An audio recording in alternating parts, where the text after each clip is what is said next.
this was the lesson from today, the second one today with the new charcoal, and I thought that the massive difference, I say massive difference, the difference that I feel with this charcoal, and this is the same piece that I did this morning as well, that it has this facility to create linear, as I said this morning, linear integrity, and doing that around there where there is this almost like highlighting specific things rather than it being, oh, there's a soft blend, and that kind of what happens with the shopboard stuff. It sort of blends too easily. There's a line to it, there's definition, but then it can be blended as well. So you get this kind of wash-like feel to it. But yeah, that was the lesson that we've just done, and I think the because of the way the charcoal's working. I said this before about when the charcoal really works, it tends to flow that easily that I can just continue doing it. I mean, I've done as many as 7 a day when it's been this kind of charcoal. I'm going to draw this lady, which is completely out of focus, but I don't care. But it's one of those things is that I early on, I've said this before about the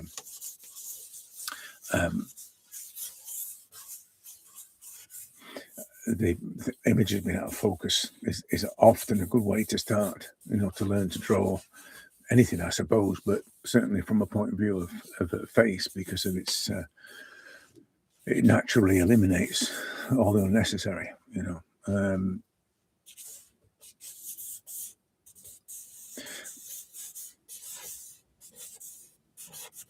I think it's still, I mean, if I was doing this with the shopboard stuff, I'd still be doing this. I'd still be looking for things to, sort of the anchors, the key elements of the face, so I could then find the shapes and, the usual sort of thing that I do. I'd still be doing that with this. But the difference would be that with this, it's this other thing that happens, these lines that retain their integrity rather than, or these marks that retain their integrity rather than it being a blending thing.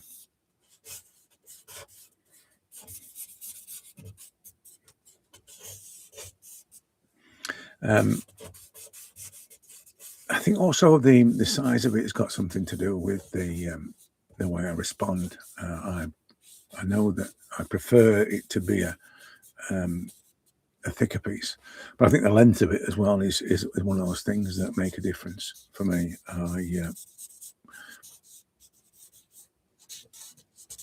Because you hold it differently, and it just I don't know, it makes the marks, the way you make the marks,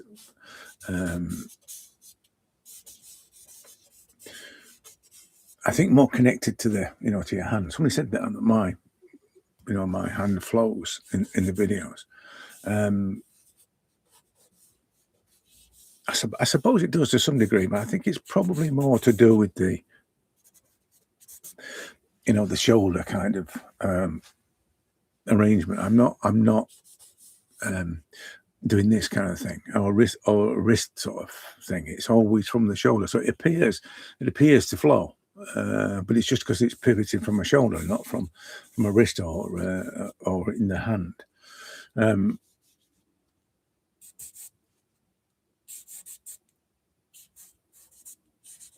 So sometimes it's difficult. It's difficult with the working from the shoulder. Sometimes it's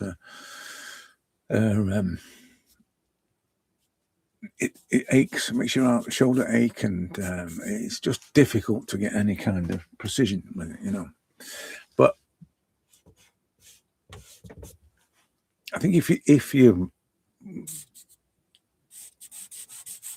you're prepared to accept what happens, because one of the things you lose control, and a lot of people don't like that. So if you lose control over the your mark making because you're too far away from it, or you're working from the shoulder, that can be a problem if you're used to being, drawing with precision and things.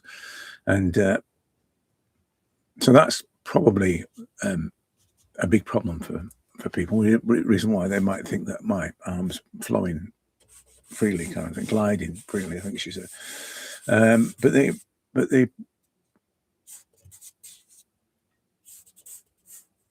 I think the idea is that, I mean, I know that this was how I was, the idea of it being a precision thing. You see it all the time. You see it now with the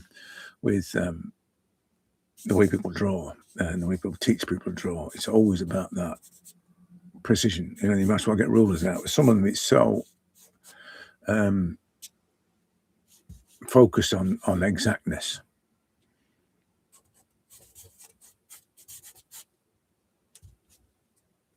There can be no mistakes, kind of thing, And and it just it's a mindset thing.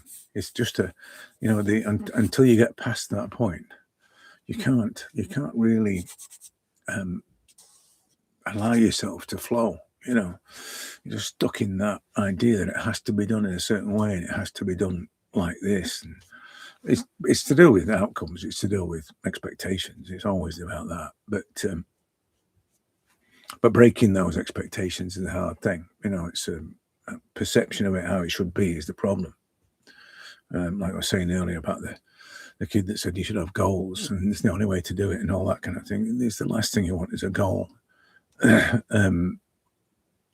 nothing wrong with progressing, getting better, but having goals, if you're a creative, is really not the way to go. I mean, I've worked as a designer for all those years, and I remember what a goal was. It was to do this by 4 o'clock tonight, or else we missed the deadline. That was a goal, and it had to be done to a certain standard. And it had to, and those are pressures that creatives don't work well under. I remember it well. It was not a pleasant time, and it was always that.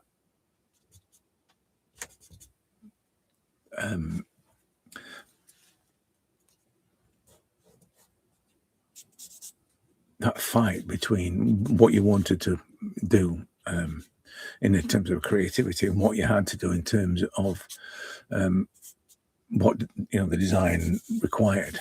So, and you were always torn between that, and that's probably the reason why I got to a point where I hated being a graphic designer, because it was no longer the fulfilling thing that I wanted to do. It wasn't anymore than just going through the motions, which and to some extent it was the machines as well. The machines sort of took away the fun, because at least if you weren't doing anything wonderful, you were being crafty, as in a way to stimulate your creativity. It was a craft to it, But as soon as that went, as soon as the craft was no longer required, the whole studio vibe changed. It went from being an art studio to being a computer studio, and that was massive. People don't understand the impact that had. And somebody's been posting at the moment on, I think it's on Instagram. They've been posting stacks of Letraset. I mean, Letraset, there's stuff that you use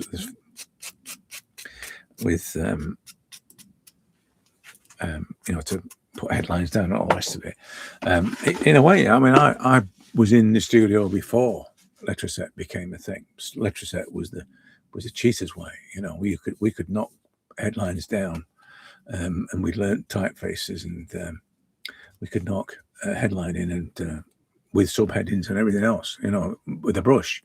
That was what we learned to do. But then Letraset came along, and as I said, it was but we used it for artwork. We used Letraset for artwork where you couldn't get it set. You send it out for the body to be set, but you'd put the headlines in with Letraset. But somebody's been posting that, and it just reminded me of the level of craft that was employed in studios back then. But like I say, there's this the goal thing in commercial art is completely understandable, and I think that people confuse the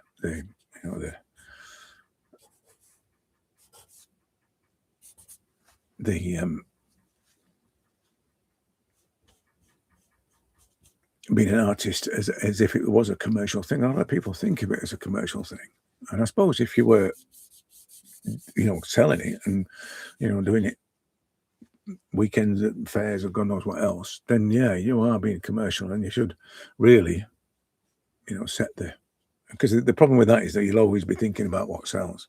You know what I mean?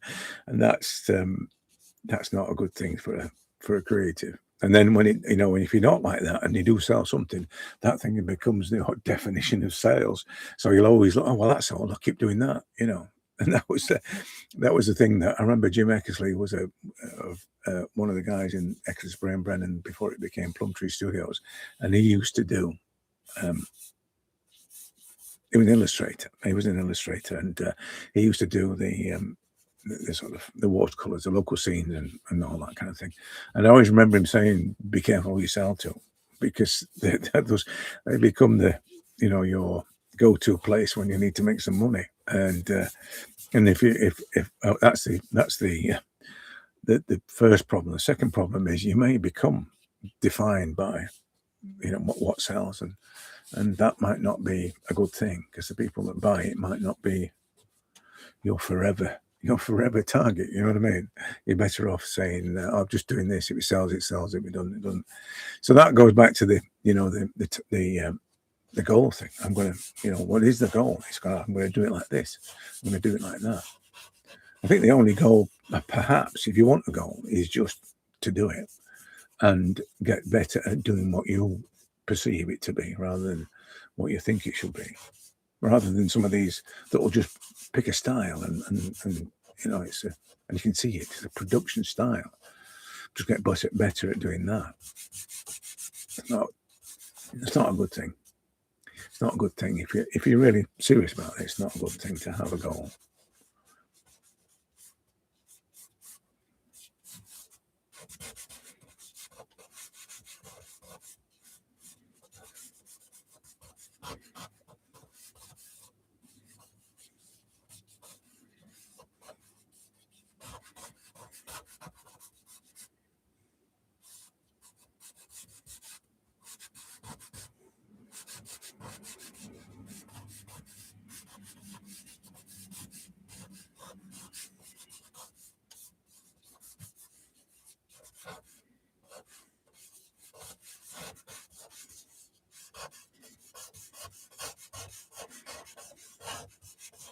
I'm not worried too much about the exactness of the hair down the side there, but I'm going to always with hair, I always feel as though it gradually gets to where it needs to be, because it's like once I get when the face is like, there's not a lot going on the face, just to ensure that the shape of the face is right, I'll make more effort with the hair, because this is a biggish shape that is going to frame the face, if you like. It's going to impact on the relationship of all the shapes, and I'll loosely put I know I didn't quite detail there, but I'll loosely put the shapes in just so I can say whether or not everything else is the right shape, everything else is in the right position of things. It's just a comparison thing. It just gives me a bit more stability in the comparisons. So the comparisons I make with other things. I'm not talking about comparative drawing, by the way. I'm not talking about relationship drawing, but comparison with other things is integral, I think, to that.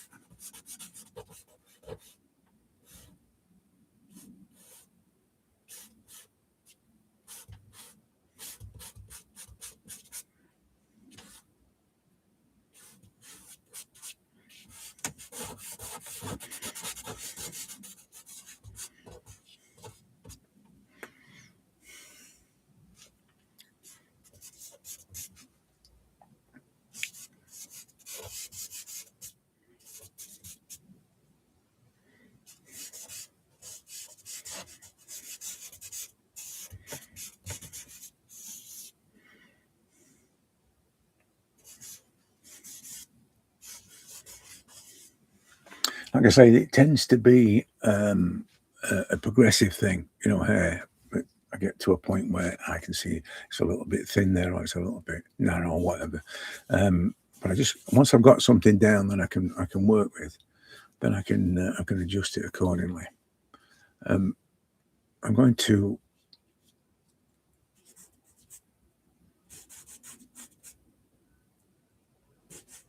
just talking about putting the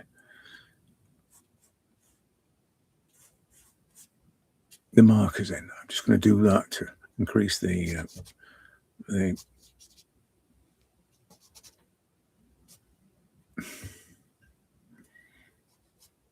and fix the accuracy a little bit as well. I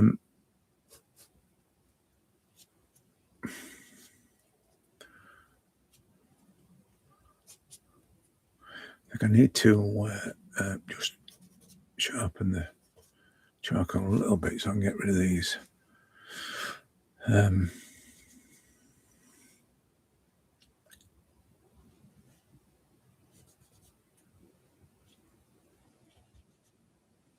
The kind of spidery blendery things. I mean, I'm not too bothered about it being, it's going a bit flat because I'm drawing all the hair on it, and I'm down to the bark as well. So when it comes out, if you saw it this morning, when it comes out, it's like that. It's still got the bark on it.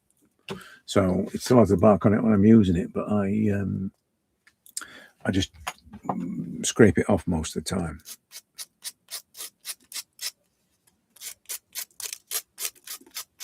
Now this piece of charcoal I've just got to a point where it's got there's another piece, and you probably see it on there. You see it's got that like nub where a twig would have come off it. When you get to close to those things, it changes its density, so it'll either become more scratchy or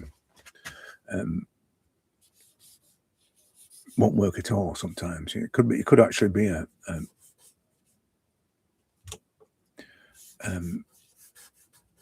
change completely after that. You know, charcoal could change completely and no longer be the same piece you started with, you know, which is weird. And that, as I said this morning about when I did the other one, you kind of get used to the charcoal. I've just done the lesson I was saying about this particular piece. Now I've got used to using this piece of charcoal, and it's me adjusting my, you know, pressure and the way that I make the marks. And then it'll run out, you know, it'll have to start again. But that in a way is the point of it, really. So it keeps me on my toes, I suppose, because that's I need to be present to it. That's what I'm saying. So if the charcoal makes me feel present or makes me present to it, then that's what I'll do. But as I say, it's for some people it can be a little bit, you know, with this stuff. If they make their own, it can be a little bit. It can throw them off a bit. A friend of mine made some, and he just said it was scratchy all the time. And I think that I find that as well. And you want to just persevere and keep making it, and you know you'll find you'll get like I said with the ones I did yesterday, you'll get enough out of a tin to be able to do something with it. You don't get every piece working, so if all of it's scratchy, you've got to start again. That's kind of what it works, and that's what I went through. And I still go through. I mean, I had 2 burns yesterday, and one of them didn't work at all. So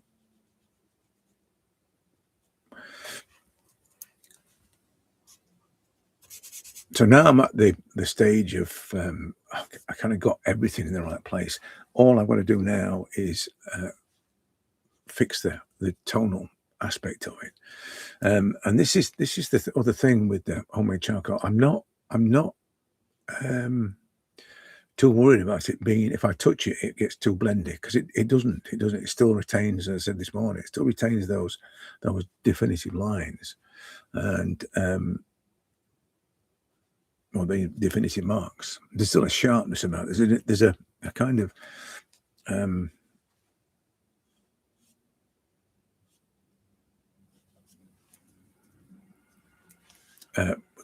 it's a weird, precise but not precise kind of feeling about it.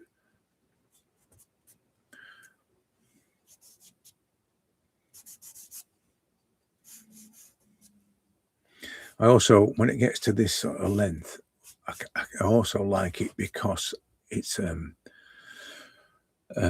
you know, when you're kind of moving the charcoal around to make different marks, it's much easier with the shorter piece. I'm not, if it gets too small, it's a bit difficult. But and so I've seen people draw with small pieces anyway, but it's just a bit more difficult for me. So I'm getting best of both worlds. This is probably at its peak, this piece of charcoal. So I won't get it won't get any better than this, really. It's not a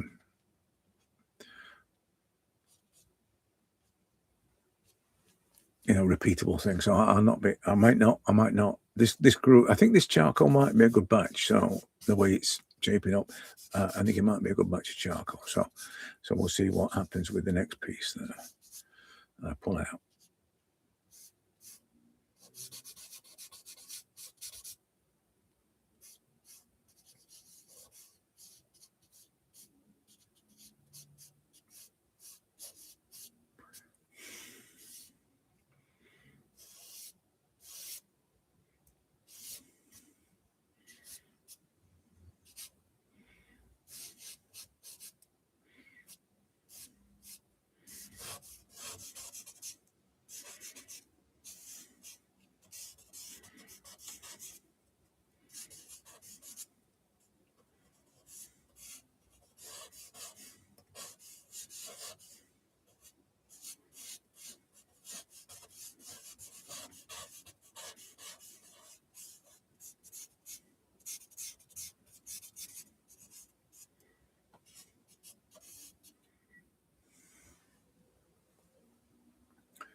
Yeah, what can I say? This really does remind me of why I do this. I think I'd lost it with the shop bought stuff. It went too much about production, you know, too much about the doing thing. This is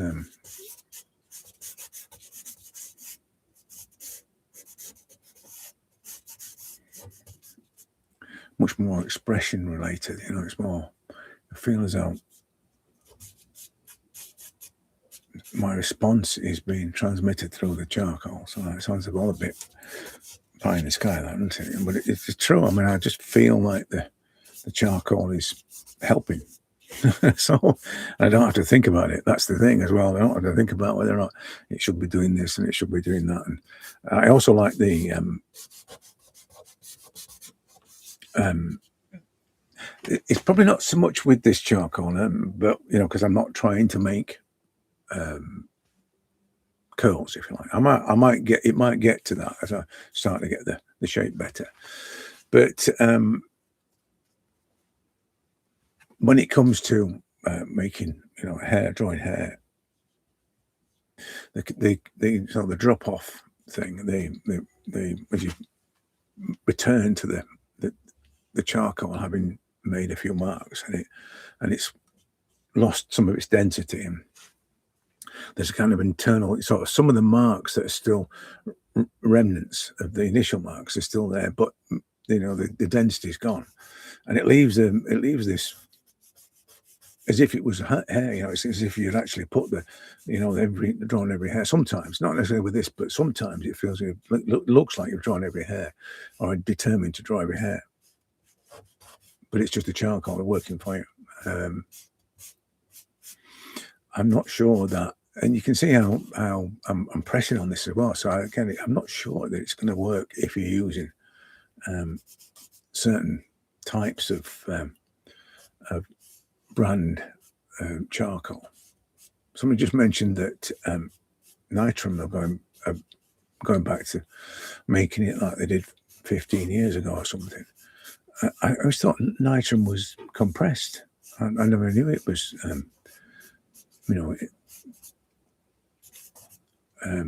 proper made stuff. Well, I'm not that compressed isn't. Well, you know what I mean? I always thought it was just because it's too perfect. It's too. This is the thing when I make it. I can't guarantee how it's going to turn out. So how do they? And when they make it, as I say, compress it because it makes it perfect every time. But no, they're apparently going back to making it how they used to make it, which is cool. So get some of that. That's what I'd say. I don't know. I don't know if it's true. Just check it out. See what you think. See whether it's something that you can get hold of. But I'd get hold of some. I don't know if they'd let me have some. Being as I'm like, I don't know. I'm not anti brand stuff. I'm just saying that what I make is better. That's all I'm saying.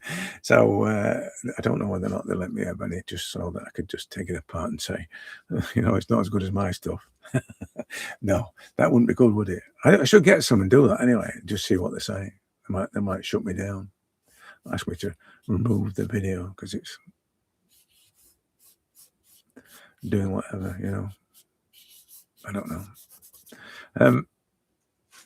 So the other thing is, well, this with this one we've just done in the lesson, that one, there comes a time with I find with this, it's the same with this, on a cheek there. I mean, no attempt really to smooth that out or to do, but there comes a time with this, the homemade my charcoal, that I can feel that there's a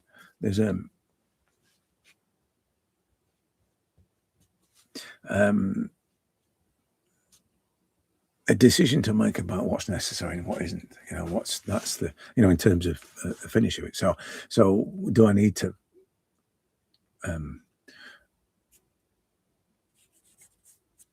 add a bit more sort of precision to things, and it's not. It's just when the face starts to shape. When you see the face shape more clearly, it's that. And I think the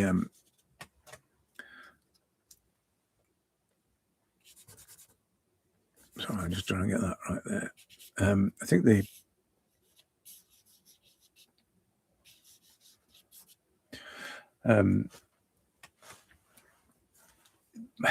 way that this charcoal works, it's because of all the, I'm just showing you the lesson then, because around certain things, there's this undulation of a mark making, that around the mouth, for instance, there, you can see that.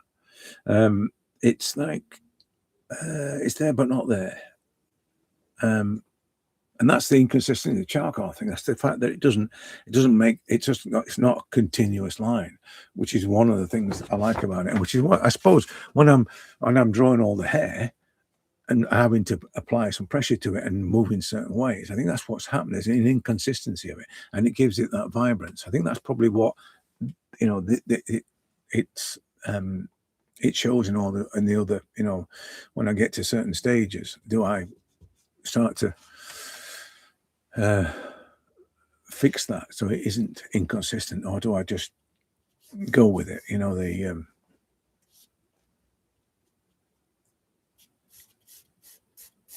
what seems to be wrong kind of thing. Do I just go with that? And I forgot that. I didn't really get that with the shopbot stuff. I never really got there wasn't an inconsistency, because it was pretty regular, and the line lengths were, and the line density and the line thickness and all that was all regular. So I didn't get any of that undulation of marks that, you know, as I'm trying to figure out something, where something is, I'm getting these undulations, these occasional sort of darks. And I think that's part of the appeal for me, that it has this mark and line variance.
I think the ear needs to be a little bit higher. I'm just looking at the corner of her eye there as an alignment, and also there's a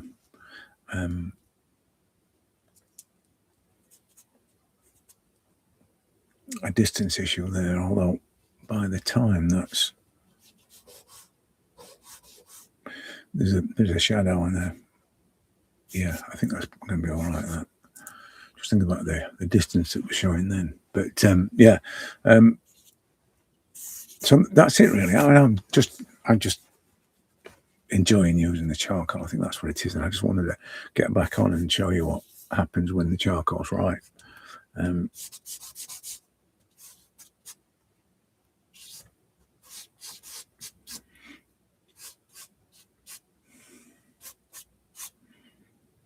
People have asked me to, you know, to sell them some, and I can't, because I can't be consistent in that it will work every time. I can't sell it to anybody because it may not be right. You know, I've given it to friends, and but with the, you know, the caveat that it may not be any good. So just persevere with it, you know. And the other side to it as well is that it might not suit everybody. It requires a certain so I'm used to it, so I don't know whether or not it's that makes it work or not. You know, it might well be that. Not a case of it's wonderful charcoal. It's just that I'm used to the way it works. But it's different every time. As I said, it's different wood every time.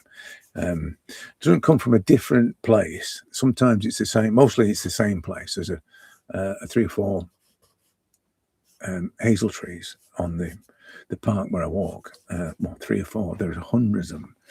When it was the walk that people took. Excuse me. It was the route people took work to the pit. It was an old mine, and it was a route people took. And on the route to where they walked to the job, to the pit, there were lots of, well, there still are lots of hazel trees.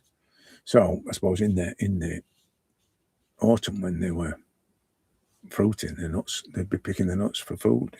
So I don't know if that was the intention, but a few apple trees as well on the route. So maybe that was the case. It was free food basically. There was lots and lots of blackberries. I mean, the whole place is absolutely covered with blackberries. So that could be a vitamin C thing. And there's another. I can't remember what the name of the tree is, but it has these small orange berries which are bursting with vitamin C apparently. And of course, there's lots and lots of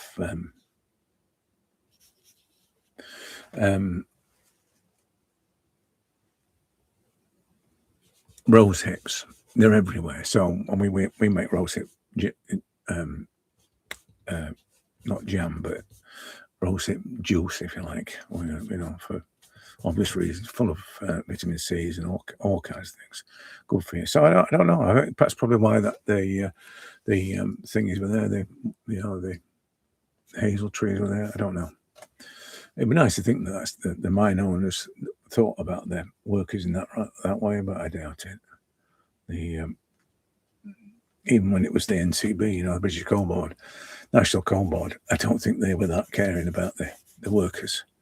I mean, it was the thing when I was a kid. It was like you didn't get educated. You just said, right, you're going down the hole, and it wasn't an option to do anything else. Although I didn't go down, and I went to college, but lots of my friends went down the hole. It was even a thing. You went down the hole to sort of get you acclimatized to it, I suppose, and ready to go down. What a terrible job. But people still do it, risking their lives. They shape the world, don't it? And unfortunately, it's a bit aimless now with the deferment of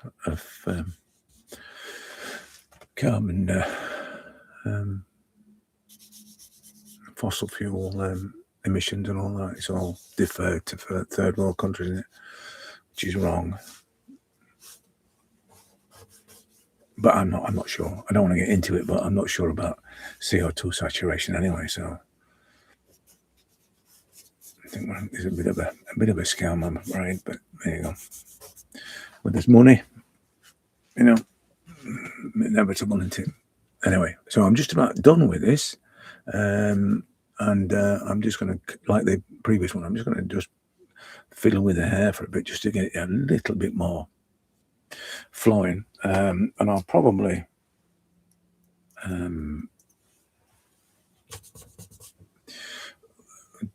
just align things a bit better. As I said, what happens with this is I get this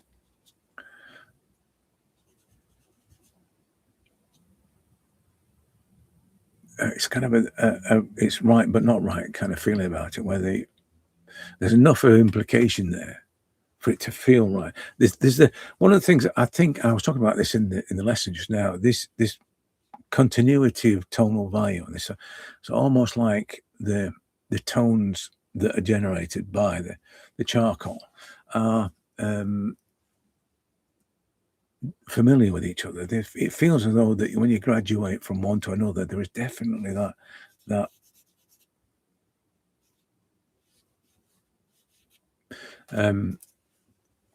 the feeling of belonging, tonally belonging to one another. It's a bit like I suppose, when you paint and you use colours from everything, and just to sort of keep that feeling of continuity, because everything reflects everything and everything has something. It's a thing. I mean, I know people do it with watercolor and using dirty palettes and all that kind of stuff, and but I think that's the same with charcoal. This seems to have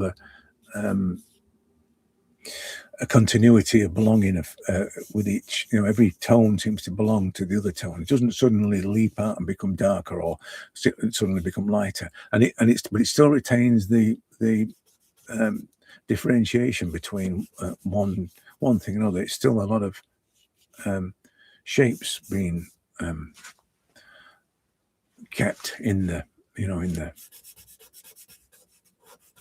in the depths of the tones, because that's another thing for me with particularly with this, is the depth of tones within everything. And you see this, it's in there. You just about make it out on the screen. It's that that gives it the charcoal, the depth. I've talked about this before, about how you kind of underestimate the depth of charcoal tonal capabilities, but that's only if you've got good charcoal, I think. So I don't know. I notice it with this, and I don't know whether or not you'd get it with, say, what the Nitram people are doing, or what, I don't know. You wouldn't, unless you try it, you wouldn't know. And unless you know it, unless you've seen it happen, you wouldn't know either. So that's a big thing. I've just said on the lesson now, unfortunately, you just got to experiment. You just got to get different types of it and not try to be too specific about what you expect from it, and just see what happens. Anyway, so I'm done with it now. So apart from the tidying up of the hair, but yeah, right. I'll catch you later. I'll probably not. I don't know. I haven't done another one yet, but yeah, I'm gonna just tidy that up a bit, I think.